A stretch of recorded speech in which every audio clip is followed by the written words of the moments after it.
Entitled people demand too much. I'm your host, Tite. Let's read about a bunch. Our first one is from Fearless Fortune 9198. I live in London and have family, specifically my cousins, who expect free accommodation to visit. Before my fiance moved in, I'd cave and stay at his place for a couple of days and let them have my apartment. We enjoyed being together at his for the whole weekend, so it didn't feel like a huge inconvenience, but he told me I should be firmer with them. The last time, it was my cousin and her 15-year-old son. The night they arrived, I paid for takeout to be delivered for dinner. No real thank you, and the next day, half the leftovers had been eaten. I ate the other half and got evil looks from my cousin, who hissed, "I was planning to have that for lunch." We went out for dinner on their last night. When the bill came, I pushed it towards my cousin, thinking she might be a good sport and cover it. Nope. Out came the iPhone calculator to add up everything she and her son had, and that's exactly what she paid. I got the rest, plus the entire service charge. I'd also brought some supplies in advance, thinking I could use whatever's left over the following week. Nope. They took them all home with them. Half-eaten bags of crisps, chips, bananas that probably bruised in their bags, half a bottle of milk, open packets of cookies, muffins, pastries, half-empty boxes of breakfast cereal. After my fiance moved in, my cousin messaged us asking to stay again. As it's a one-bedroom apartment, I said we have neither the space nor fiance's place to stay anymore. She came up with an elaborate plan of sleeping on the sofa and moving all my furniture out of the way to fit an airbed for her son in the living room. My fiance replied with a list of nearby hotels. My sister came to visit earlier this summer, but her Airbnb fell through last minute, so I offered the sofa for the weekend. She was a delight to have around, bought me breakfast, and left some beautiful flowers in a vase and a thank you card when she left.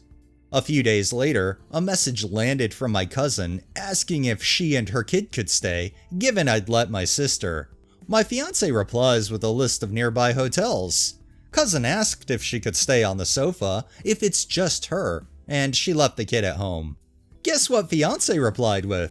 "You're a winner if you guessed the same list of hotels." I wish I was as firm as him sometimes. Unfortunately, I feel like every family has at least one person that's a lot like this cousin that just wants to leech off of the entire family in any way they can. I'm glad in this case though, OP's fiance put their foot down on this. This next one is by Excessive Comment. I witnessed a small spat between two people on a flight earlier today regarding their seats, which reminded me of this experience I had about 10 years ago.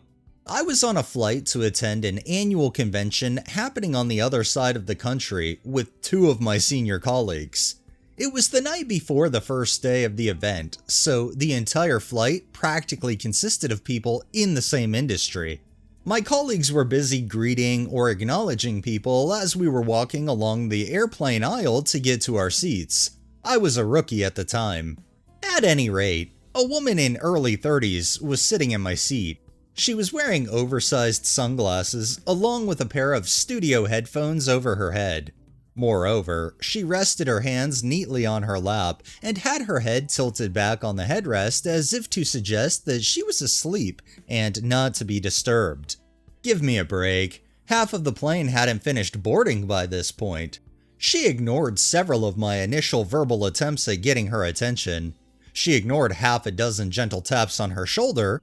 When she finally awakened, I tried explaining to her that she was in my seat, but her response was to point at her headphones, then shrugging with both her hands upturned to gesture that she couldn't hear what I was saying. "You could try taking them off." Nothing. Still playing dumb with no intention to take off her headphones. I think the reader can appreciate that I was starting to impede aisle traffic by this point. Not giving up, I then showed her my boarding pass, pointing at the printed seat number. She then mouthed, "Oh," as if she just understood what I'd been saying all along. She then tucked in her knees, half an inch into the seat, and motioned me to pass by her like that.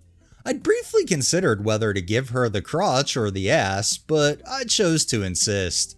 When she tucked in her knees again at my other futile attempt at getting her to move to her own seat, I just about had it. I raised my voice and said out loud, "I'm not the one getting in, you are." To which she instantly recoiled and moved to the window seat without a word. The guy who was waiting behind me in the aisle gave me a thumbs up as he passed by. I thought that was it, but she was apparently still salty and wanted satisfaction. After the plane had taken off, she tapped on my shoulder and said she'd be open to switching seats with me, if I wanted.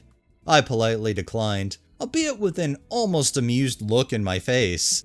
Later, I was casually conversing with my colleagues seated across from me in their aisle seats. She tapped on my shoulders again and said that her offer extended to your friends. I gave a light chuckle and said, "Sure." I knew what she was getting at all along with her condescension, that she was someone in the industry. Too late, I already texted my colleagues after that little incident of ours, and both of them had Mariah carried her. She later circled back on this, whether if I'd asked my colleagues about their seat yet, to which I replied in the negative. She asked if I could please ask them, to which I'd always reply in the positive, "Sure," in a light-hearted manner. This exact exchange occurred between us not once, not twice, but thrice, in the course of a 6-hour flight. To this day, I've never come across her professionally, so I'm not sure what exactly she was trying to achieve there. I feel like she was just trying to get herself an aisle seat so she could stick her legs out and basically stretch out or whatever. Who knows, maybe she had an irrational fear of windows and sitting by the window was breaking her mentally. I guess in the end we'll never know, but at least in this case, OP kept their seat, as well as all their colleagues. And our final one is from Shafe Sex.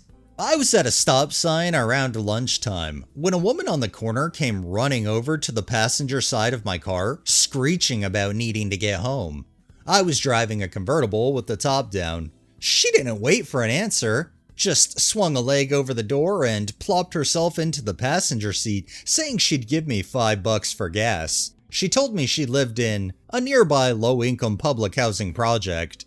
I knew where it was, about 1.5 miles away. She was pretty tweaky, but somehow seemed fairly harmless. She never even glanced at me, didn't seem to be plotting something, never said another word. So here's the part where you can all give me shit. Please don't downvote me for my stupidity.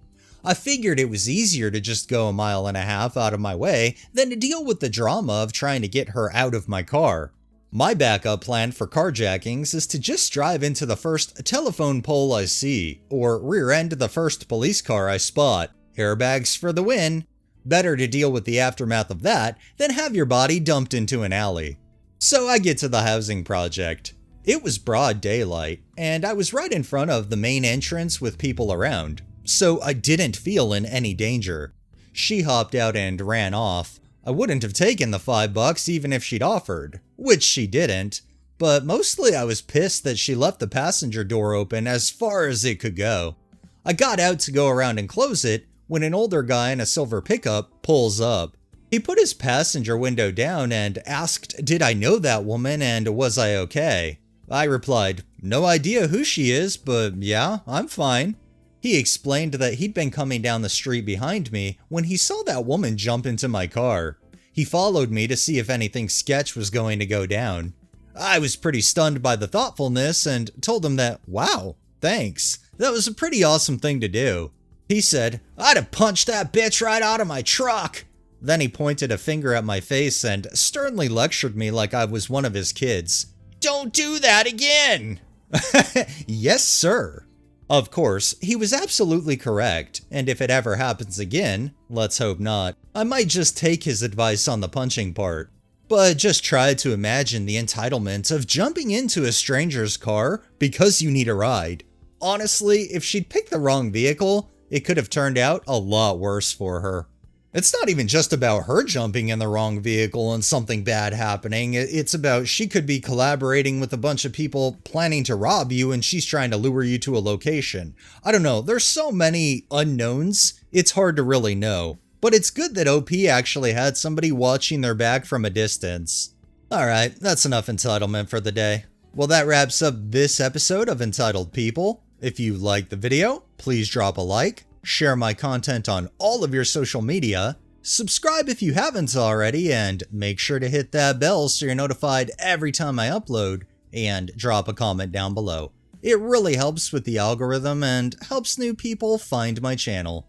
Thanks for watching, thanks to my patrons and super thanks contributors. Have a great day and stay safe out there.